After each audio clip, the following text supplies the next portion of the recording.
Welcome, I'm Colin Daniel from riffninja.com, and this is lesson number 3 out of a series of 3. So this is the last and final one, and it's involved, all the 3 lessons are involved with the G major open tuning. And I've covered both the slide and fretted variations in the other 2 lessons. But in this lesson, I'm just going to focus on the slide. But if you've taken lesson number 1 and lesson number 2 and you got that, then this should make total sense to you, okay?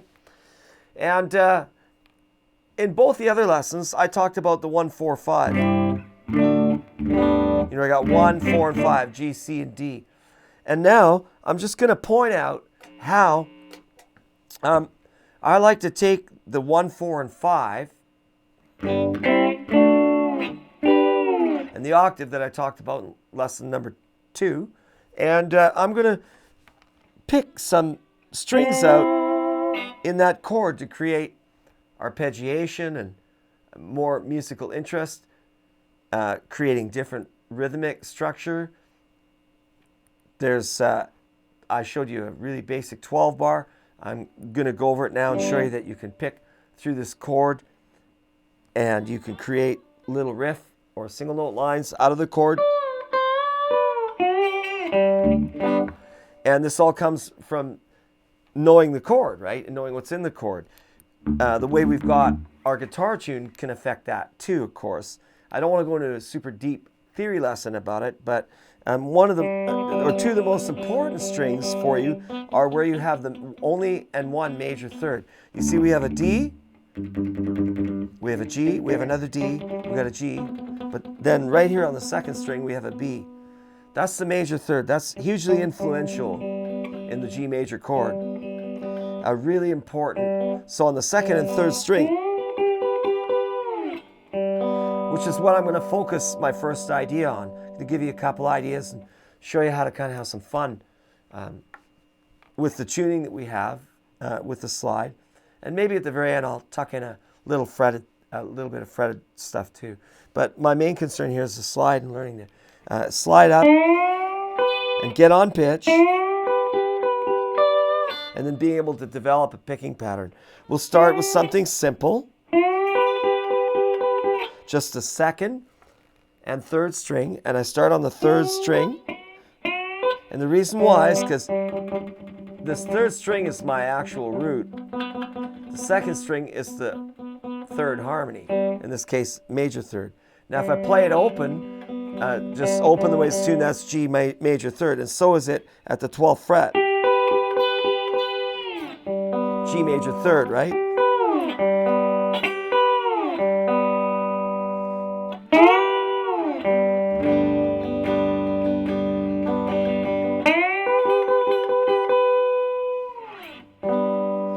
So it comes right out of that chord, right? Now we can apply the same thing for our C change.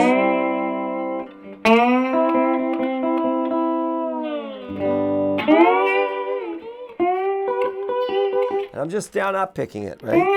1 E and a 2 E and, or 1 and 2 and 3 and 4 and, depending on the speed you want, right? I'm not really depicting any kind of a strum. I'm showing you what to do here with your chords. Get your ideas down. That would be the D, the 5 chord there. I like to slide up a tone on the 3rd string.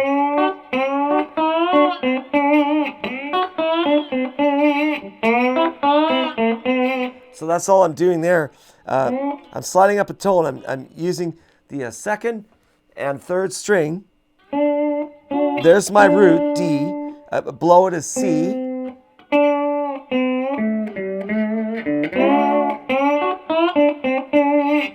And that works really nicely. And so, of course, then I can just move the pattern around. Just like a scale, right?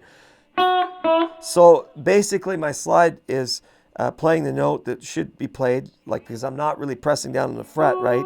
But the note that's being played is on the 7th fret, 5th fret, and then you cross over to your 3rd string and a 7th fret and 5th fret again, and you have all these picking combinations.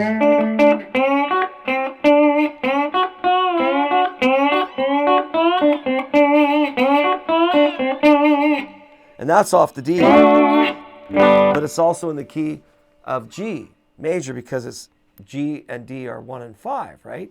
So you have all these different options, right? Which is very, very cool. And I like to hit the raunch, and I'll start to follow the chord around in a 12 bar, right? You know, I might go from the G. I'll take 2 bars of strumming and 2 bars of a riff, or 1 bar strum, 1 bar riff, kind of whatever you want to do, right? 1, 2, 3, 4, you know, 1, 2, 3, 4, 2, 2, 3, 4.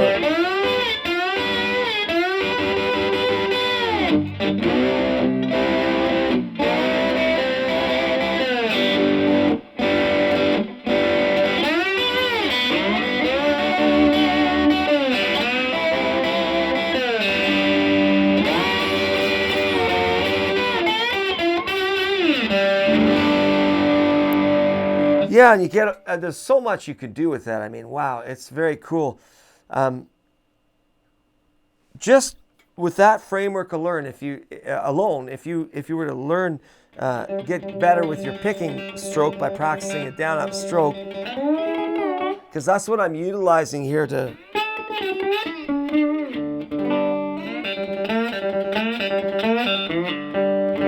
That's off the G again. There's my C. There's my G, my octave. I'm still using the 2nd and 3rd string for all my riffs, right? That's the major 3rd. And you notice at the end, when I was playing that 12 bar at the end, I just used the major 3rd exclusively. I went, that's for the D. So, you know, 7th fret and 5th fret, right? Where the C and the D appear.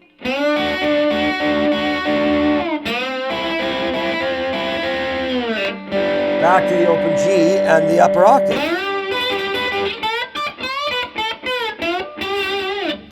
And then there's that tone scale.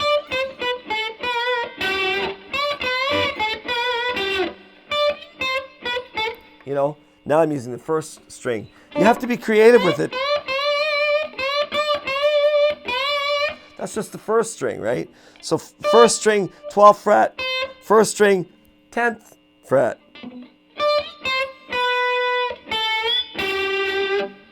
You can hear the scale in it. It's right out of the chord position too. All in the 10th fret, right? 12th, 10th, 12th, 10th, 12th fret. So you got first string, 12th, 1st string, 10th, 2nd string, 12th, 2nd string, 10th, 3rd string, 12th fret in scale. And that's a good thing to practice. It'll develop your picking a little more, and you get more familiar with. And you need to practice single note figures to get your notes nice and clear. See, I would use that 3rd there as an intro even into a 12 bar.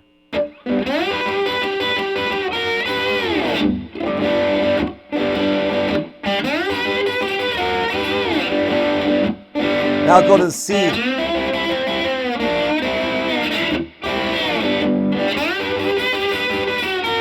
Back to the G. D. C. G.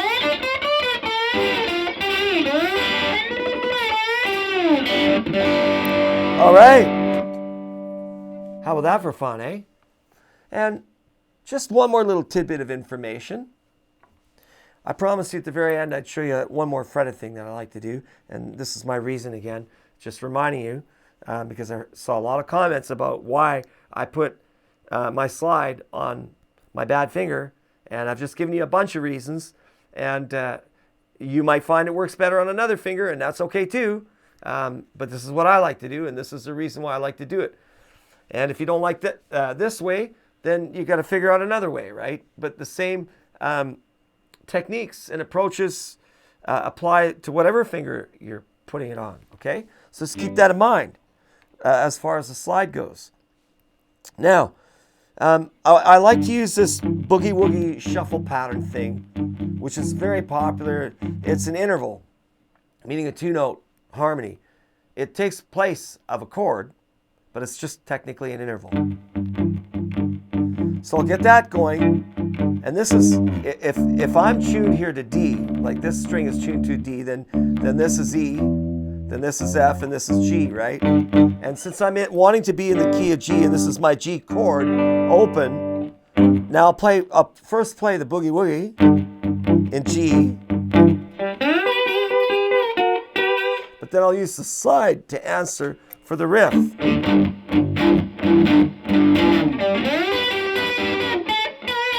Still the second and third string here, I'm just creating a riff with it.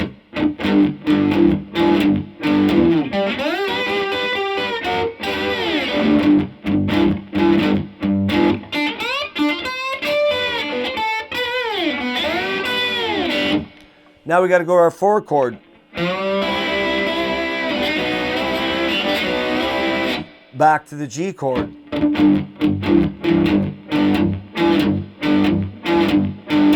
Now up to the 5 chord to D.